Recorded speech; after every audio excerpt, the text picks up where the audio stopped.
Hello दोस्तों, नमस्कार। आपका हमारे चैनल एसएस हिंदी कहानियाँ में बहुत बहुत स्वागत है। दोस्तों, कहानी का आनंद लेने के लिए कहानी को लास्ट तक देखें और कहानी पसंद आए तो वीडियो को लाइक और चैनल को सब्सक्राइब करना ना भूलें। तो चलिए शुरू करते हैं। बारात जब वापस आई थी तब शाम का धुंधलका फैलने लगा था। ज्यादातर बाराती रास्ते से ही अपने अपने घर जा चुके थे। कुछ खास रिश्तेदार ही रह गए थे। रस्में पूरी करने के बाद बहू को घर की औरतों ने बस से उतारा। उतरने वालों में से वह सबसे आखिरी थी। पूरे घर में खुशी और उमंग का माहौल था।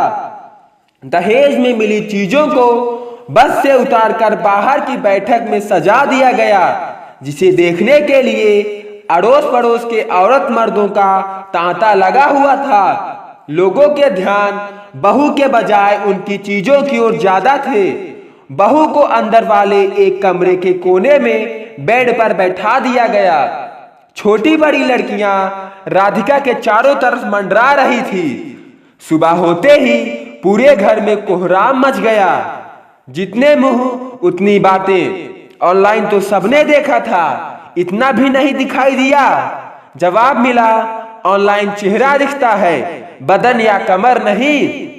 बेचारे राहुल की तो जिंदगी ही बेकार हो गई, कहीं ले जाने लायक भी नहीं है। देखो तो सही, कमर कितनी पीछे की ओर निकल जाती है। कुबड़ है कुबड़।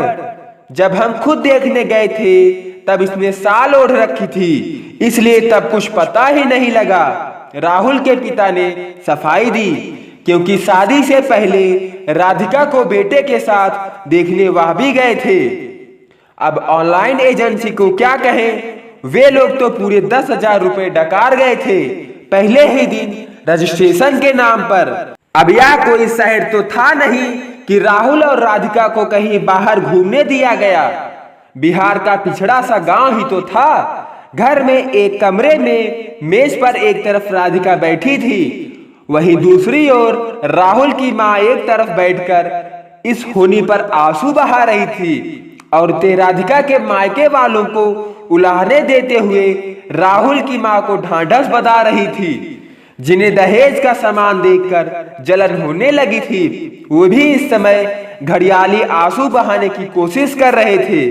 राहुल की हालत तो सबसे अधिक खराब थी। लोगों की बातें उसके दिल में तीर की तरह उतर रही थी। वह अपनी रुलाई को बड़ी मुश्किल से रोक पा रहा था। 2 दिन हो गए, सभी रिश्तेदार जा चुके थे, केवल परिवार के सदस्य ही रह गए थे। किसी ने ढंग से खाना नहीं खाया था। इन 2 दिनों में केवल ताने ही दिए जाते रहे, कभी राधिका को तो कभी उसके मायके वालों को। बेचारी राधिका, उसने तो शादी से पहले ही अपने घर वालों से कहा था कि लड़के वालों को पूरी बात सच सच बता दे, लेकिन उसकी किसी ने एक ना सुनी। वे बेचारे करते भी क्या। पिछले 4 साल में राधिका के इस कुबड़पन के चलते न जाने कितने ही रिश्ते ठुकरा दिए गए थे। वे लोग अस्पताल में भी दिखा चुके थे, उसका फिजियोथेरेपी के भी कुछ सेशन लिए थे, पर गरीब के घर के पास ना तो निजी अस्पताल जाने के साधन थे और ना वहां स्पेशलिस्टों को दिखाने के लिए। आखिर में राधिका के परिवार वालों ने यही फैसला किया था कि राधिका का यह दोष छिपा दिया जाए। शादी के बाद यह बात आई गई हो जाएगी। राधिका की सास ज्यादा कड़े दिल वाली तो नहीं थी, लेकिन बेटे की पूरी जिंदगी की बात थी, इसलिए एक दिन राहुल के पिता से बोली, इस मुसीबत से छुटकारा पाने का कोई उपाय तो खोजो। अब क्या किया जा सकता है, जो होना था सो हो गया। राहुल के पिता ने साथ छोड़ते हुए कहा, क्या कहते हो, क्या हम अपने लड़के की जिंदगी यूं ही बर्बाद हो जाने दें? राहुल की माँ आंखें फैलाते हुए बोली, तो तुम ही कोई उपाय बताओ। आजकल तलाक तो लिया जा सकता है, राहुल की मां ने कड़ी आवाज में कहा। यह सुनकर राहुल के पिता अवाक रह गए। आज तक उन्होंने राहुल की मां का ऐसा रूप नहीं देखा था। उनकी देह में बिजली सी दौड़ गई। राधिका का कुबड़पन, जो राधिका के खड़े होने पर तकरीबन गायब हो जाता था, को अगर नजरअंदाज कर दिया जाए तो वह काफी सुंदर और गुणवती औरत कही जा सकती थी। फिजियोथेरेपी कराने के अलावा उसने सेल्फ डिफेंस की ट्रेनिंग भी ली थी। उसे उम्मीद थी कि वह शहर में विकलांग कोटे में कोई नौकरी ले जाएगी, पर पिता ने शादी करना ही ज्यादा ठीक समझा। शुरू में राधिका की ससुराल का कोई भी आदमी उससे बात तक करना पसंद नहीं करता था। राधिका ने अपना आपा नहीं खोया। वह हमेशा अपने को काम में लगाए रखती और कोशिश करती कि उसका कोई भी कदम उसके परिवार के लोगों को परेशानी ना दे। 2-3 महीने में लोगों को उसकी आदत होने लगी। धीरे धीरे सब कुछ ठीक होता जा रहा था। एक दिन करीब 2 बजे जब घर के सभी लोग सो रहे थे, राधिका की नींद खुली। उसे लगा कि आंगन में जैसे कोई गड़बड़ है। उसने सोचा कि शायद घर का कोई आदमी पेशाब करने के लिए जगा होगा।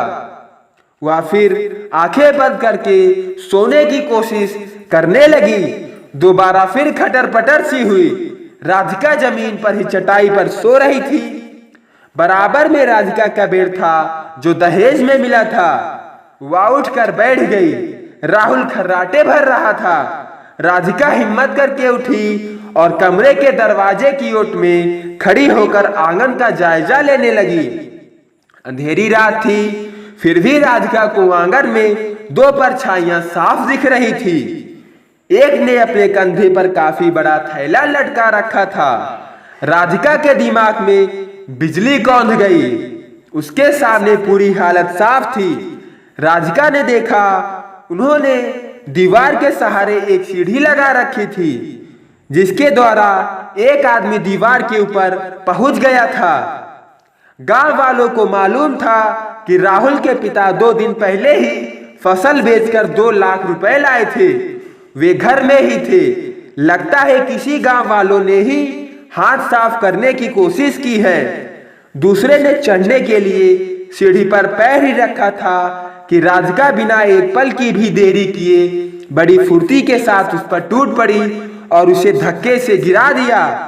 दूसरी की टांगों के बीच उसने जोर से पैर मारे और फिर पहले की दाएं बाजू में अपने पैने दांत गड़ा दिए। वह दर्द से बिलबिला पड़ा। दूसरे ने दीवार पर चढ़कर भागने की कोशिश की, पर राधिका ने उसे घसीट लिया। एक चोर ने अपनी जेब से चाकू निकालकर राधिका पर हमला कर दिया। वह राधिका की बाएं बाजू पर लगा। वह दूसरी बार चाकू चलाता इसके पहले ही घर के लोग शोर सुनकर जाग गए। दोनों चोरों को दबोच चुके थे। राधिका की बाह से खून बह रहा था। वह वहीं बेहोश होकर गिर पड़ी। राहुल की मां ने तुरंत छोटी बहन से पट्टी लेकर आने को कहा। उसकी मां ने राधिका की बाजू पर उसे लपेट दिया। चोर की खूब पिटाई की गई। फिर उन्हें रस्सी से बांधकर गांव वालों ने रात में ही पास के थाने में पुलिस को दे दिया। सुबह होते ही राधिका को शहर के अस्पताल में इलाज के लिए दाखिल किया गया। घाव ज्यादा गहरा भी नहीं था, इसलिए वह कुछ दिनों में ही ठीक हो गई। इस घटना के बाद घर के लोगों के बर्ताव में बदलाव आ गया। सास ससुर तो उसकी तारीफ करते थकते नहीं थे। राहुल भी अब राधिका को दिल से चाहने लगा था। राधिका ने अपना पहले जैसा ही बर्ताव रखा था। वह पहले ही की तरह सभी की सेवा करती थी। अब पड़ोसी भी कहते कि बहू हो तो राधिका जैसी। दिन बड़े आराम से खुशी खुशी बीत रहे थे। पहला सावन आया तो राधिका के मायके वाले उसे अपने साथ ले जाने के लिए पहुंचे। हालांकि राधिका ने उन्हें चिट्ठी में सब कुछ बता दिया था, फिर भी वे राधिका की ससुराल आने से डर रहे थे। राधिका की ससुराल आकर उन लोगों ने जो कुछ देखा उसकी कल्पना भी उन लोगों ने नहीं की थी। राधिका के पिता को अपनी बेटी पर फक्र हो रहा था। अगली रात राहुल और राधिका एक ही बेड पर सोए और राधिका किसी भी तरह की अधूरी नहीं लगी। राहुल ने उसकी पीठ वाले हिस्से को भी खूब चूमा और आगे वाले को भी। राधिका भी कहीं पीछे नहीं थी। राहुल की रातें बहुत अच्छी बीत रही थी। कुछ दिन बाद राधिका मायके जाने के लिए विदा होकर अपने भाइयों और पिता के साथ चली गई। आज राधिका को मायके गए हुए तीसरा दिन था। राधिका के याद में राहुल का मन किसी भी काम में नहीं लगता था। राधिका के मीठे मीठे बोल उसके कानों में गूंजते रहते। राहुल की माँ और पिताजी को भी राधिका की गैर हाजिरी अखर रही थी। सोच रहे थे कि जितनी जल्दी हो सके राधिका को उसके मायके से बुलवा लिया जाए।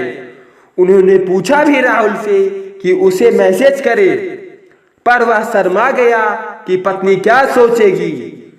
दोपहर के तकरीबन 2 बजे होंगे। राहुल घर के बाहर नीम के पेड़ के नीचे चारपाई पर पड़पड़ा ऊँघ रहा था। एक आदमी बाइक से वहां उतरा। गर्मी में बाइक से चलकर आने के चलते उसकी देह पसीने से तरबतर थी। उसने बाइक खड़ी की और राहुल की तरफ मुखातिब होकर बोला, क्यों भैया, ललितपुरा से जो ब्याहे हैं उनका घर यही है। राहुल चारपाई से उठा और ललक कर बोला, हाँ हाँ कहिए क्या बात है, आइए बैठिए। नहीं भैया, बैठना नहीं है, जरा भीतर जाकर खबर दे दो कि कल रात इनकी वाइफ राधिका को सांप ने काट लिया और आज सुबह उसने दम तोड़ दिया। या सुनते ही राहुल की आंखों के आगे अंधेरा छाता चला गया। वह धम से चारपाई पर बैठ गया। जब यह खबर परिवार के लोगों को मिली तो घर में कोहराम मच गया। राधिका, हाय राधिका, सभी चिल्ला रहे थे। लेकिन अब राधिका कहाँ थी? अब तो सिर्फ उसकी यादों का कुबड़ ही था जो पूरे परिवार के लोगों को कलेजे से चिपक गया था। तो दोस्तों, आज की कहानी में बस इतना ही। कहानी पसंद आई हो तो कमेंट बॉक्स में जरूर बताएं और ऐसी ही कहानियां सुनने के लिए चैनल को सब्सक्राइब और बेल आइकन को ऑल पे करना ना भूलें। तो मिलते हैं आपसे अगले वीडियो में, तब तक के लिए नमस्कार।